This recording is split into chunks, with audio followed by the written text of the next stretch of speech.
Hi, my name is Elva. I am the counsellor at Coleg Gwent, and today I'm going to talk to you about some coping strategies with fight, flight and freeze.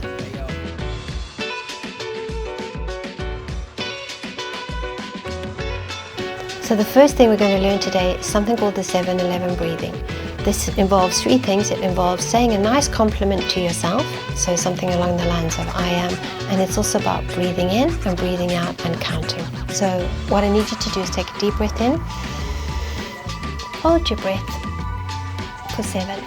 Say a nice affirmation, something along the lines of I can, I will and I am, and gently breathe out, a long out breath. So how your body will respond to this is to enable you to relax, feel calm and confident.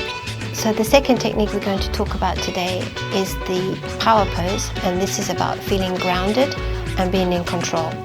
And this is designed to reduce the fight, flight and freeze response along with your breathing, so that if you work them both together, you will notice a change in how you feel, think and behave.